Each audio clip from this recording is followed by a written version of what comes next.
తీర్థయాత్ర కార్యక్రమానికి స్వాగతం. ఓంకార స్వరూపుడు శివుడు, అందుకే భవుడు భక్త సులభుడు. భక్తజన కల్పవృక్షం, సాకార నిరాకార స్వరూపాలలో సాక్షాత్కరించే దైవం. ఆ పరమశివుడు భక్తవ శంకరుడై స్వయంభూలింగంగా వెలిసిన సుక్షేత్రం గోదావరి తీర పట్టిసం.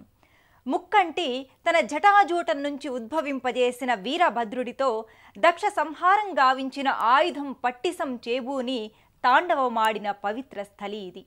ఆ వీర తాండవ శంకరుడు ఇక్కడ వీరేశ్వరుడిగా స్వయంభువు లింగరూపాన కొలువయ్యాడు.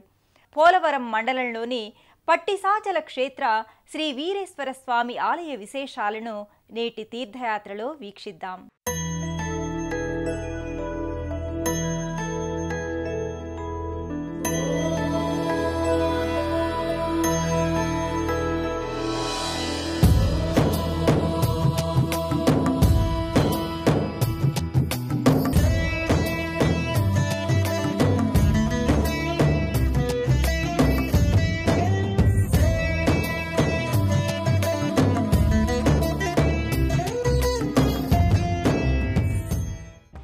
శ్రీశైలం కాళికేదారం కాళహస్తించ పట్టిసం పంచక్షేత్రం పఠే నిత్యం మహాపాతక నాశనం అని స్కాంద పురాణంలో వర్ణించబడిన పట్టిసాచల క్షేత్రమే జనం పలుకుబడిలో పిలవబడుతోన్న పట్టిసం.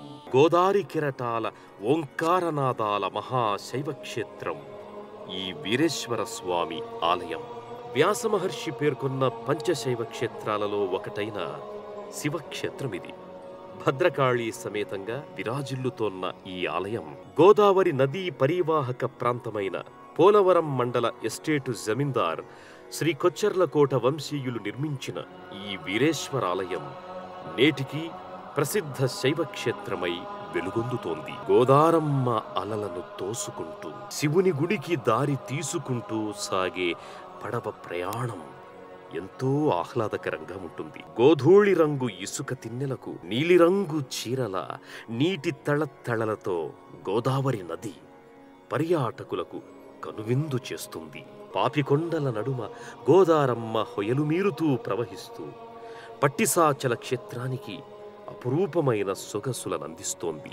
నదీ జలాల నురుగుల వెలుగుల్లోంచి ఒడ్డున ఒత్తుగా ఎదిగిన రెల్లుదుబ్బుల మాటు నుంచి ఆకుపచ్చని కొమ్మల రెమ్మల పువ్వుల అందాల మధ్య నుంచి ఆలయ గోపుర శిఖరాలు కనిపించి భక్తజనాన్ని తన దరికి తన సన్నిధికి రమ్మని ఆహ్వానిస్తాయి. గోదావరి తీరాన భూమ్యాకాశాలు ఏకమై లోకానికి శుభాకాంక్షలు తెలుపుతున్నట్లు భాసించే సుందర ప్రదేశంలో చిరు శిఖరాలపై గోపురాలు ఆకాశాన్ని తాకుతూ అగుపిస్తాయి. 3 కలశాల 2 అంతరువుల గోపురం స్వాగత ద్వారమై భక్తులను ఆహ్వానిస్తుంది.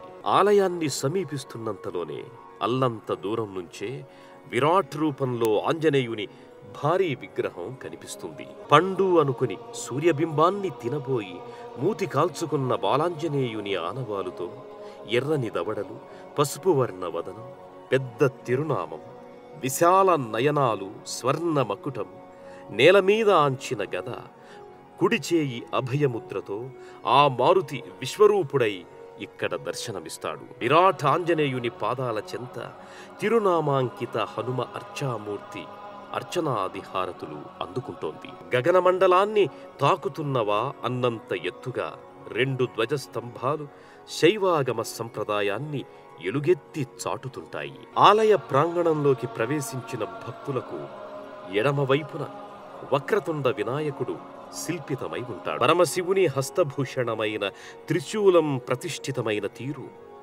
ఓ వీరశైవ క్షేత్రానికి సిసలైన ప్రతీకలా భాసిల్లుతుంటుంది. శివలింగానికి అభిముఖంగా శిలాశిల్పిత నందీశ్వరుడు మువ్వట పట్టీలతో త్రిశూల ప్రతిష్టాపిత ప్రదేశంలో తన స్వామివారి కోసం ఎదురు చూస్తున్నట్లు మంటపంలో కూర్చొని ఉంటాడు. పరమశివుడు వీరభద్రస్వామిగా అవతారం దాల్చి పట్టిసం అనే ఆయుధంతో దక్ష ప్రజాపతి శిరస్సు ఖండించి దేవకూటాద్రిపై ప్రళయ తాండవం చేస్తుండగా దేవతల ప్రార్థన ఆలకించి లింగాకారమున స్వయంభూడై ఇక్కడ వెలిశాడని పురాణగాథ.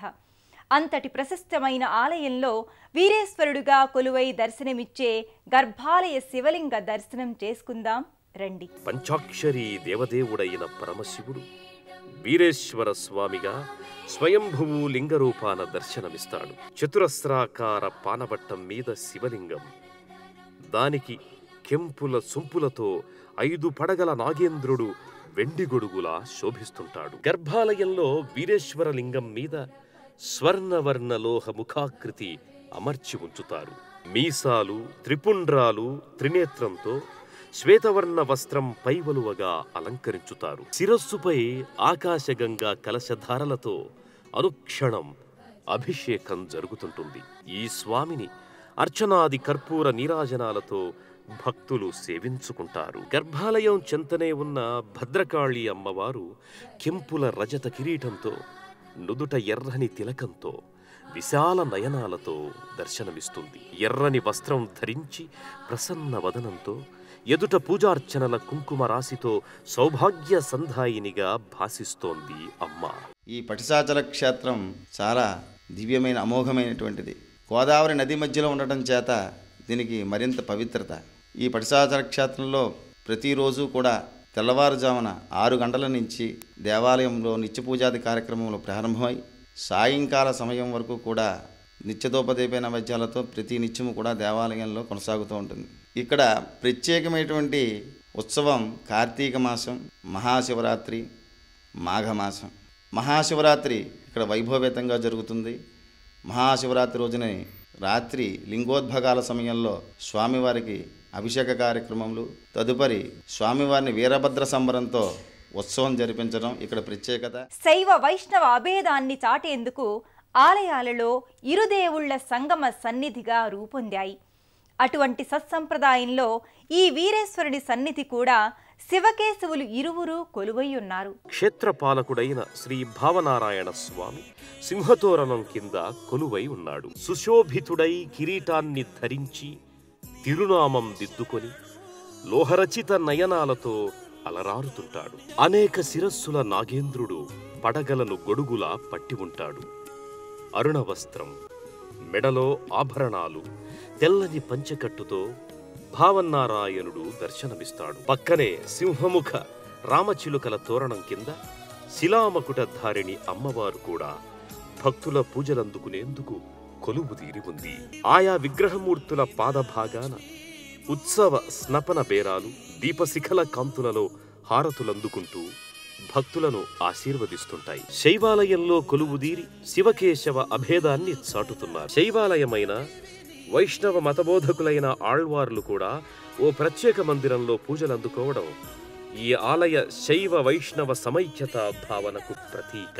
ఇదే ఆలయ ఆవరణలో మరో మందిరంలో సింహతోరణం క్రింద కనకదుర్గ అమ్మవారు, మహిషాసురమర్దని అమ్మవారు పక్కపక్కనే కొలువై గ్రామదేవతలుగా కొలుపులందుకుంటున్నారు. పంచలోహ శిరస్సును తొడిగిన శిలా విగ్రహం అరుణవస్త్రం ధరించి మంగళసూత్ర శోభతో అభయవరద హస్తాలతో భక్తులను కటాక్షిస్తుంటారు. అష్టలక్ష్ములలో సంతానలక్ష్మికి ప్రాధాన్యతనిస్తారు.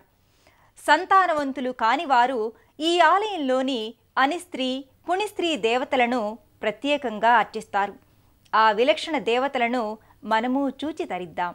ఏ ఆలయంలోనూ సాధారణంగా కనిపించని ఓ విలక్షణ దేవతలు అనిస్త్రీ, పుణిస్త్రీలు కొలువుదీరి ఉండడం ఈ ఆలయ మరో విశేషం. బిడ్డలు పుట్టని దంపతులు తమకు సంతాన భాగ్యాన్ని కలిగించమని పసుపు కుంకుమ పూజలు చేసి పుష్పాలతో ఈ దేవతలను అర్చిస్తారు. పక్కనే మరో మందిరంలో శ్రీ సీతారామచంద్ర స్వామి వారు భారీ చక్రాంకిత స్వర్ణతోరణం కింద కొలువై ఉన్నారు. సింహతోరణం కింద సీతారాముల ఉత్సవమూర్తులు కూడా భక్తుల పూజలందుకుంటున్నాయి. రామపాద ముద్రిత పీఠం కూడా భక్తుల కైమోడ్పులందుకుంటోంది.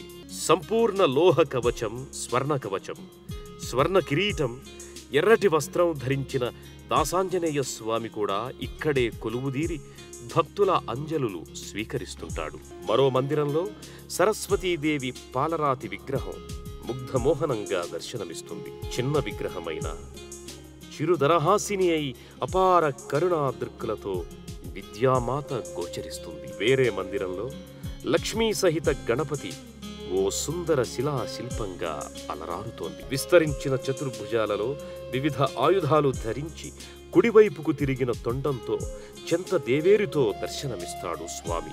ప్రత్యక్ష దైవమైన సూర్యనారాయణుడు త్రికాల సంధ్యలకు ప్రతీకగా 3 శీర్షాలతో శిల్పితమై తెల్లని వస్త్రాన్ని ధరించి భక్తులకు తన దర్శనాన్ని అనుగ్రహిస్తున్నాడు. ఆ పక్కనే శివలింగ శిలాసహితంగా నాగసర్పయుతంగా కుమారస్వామి విభూతి రేఖల అలంకరణతో కనిపిస్తాడు. అరుణ వస్త్రాన్ని ధరించిన వల్లీదేవి కూడా కుమారస్వామి చెంతనే కొలువుదీరి ఉంటుంది. మరో మందిరంలో శివుని ఆజ్ఞతో దక్షుని శిరస్సు ఖండించి తాండవమాడుతోన్న వీరభద్రుడు ఆలయ సందర్శకులకు దర్శనమిస్తాడు. దక్షుని శిరము ఖండించేందుకు వాడిన పట్టిసం ఆయుధంతో కొలువై ఈ క్షేత్ర వైశిష్ట్యాన్ని చాటుతున్నాడు. జంటనాగుల ప్రతిమలు వరుసగా పూజలందుకునేందుకు ప్రతిష్ఠితమై ఉంటాయి. గోదావరి తీరాన పురాణ ప్రాశస్త్యం, చారిత్రక నేపథ్యం ఉన్న ఓ విశిష్ట ఆలయాన్ని సందర్శించుకున్నాము అన్న తృప్తితో ఆలయ సందర్శకులు సంతుష్టానంద భరితులవుతారు. స్కాంద పురాణంలో సైతం పట్టిసాచల క్షేత్రంగా పేర్కొన్న దివ్యాలయం పట్టిసం శ్రీ వీరేశ్వర స్వామి ఆలయం. శైవ, వైష్ణవ, శాక్తేయ, గణాపత్య సంప్రదాయ దేవతలందరూ ఒకే చోట కొలువైన ఈ అపురూప ఆలయ దర్శనం పరమ ముక్తిదాయకం. వీరేశ్వరుడి రూపాన దర్శనమిచ్చిన ఆ సర్వేశ్వరుని కరుణా కటాక్ష వీక్షణాలు మనందరిపై సదా కురియాలని కోరుకుందాం. మరో తీర్థయాత్రలో మళ్ళీ కలుసుకుందాం.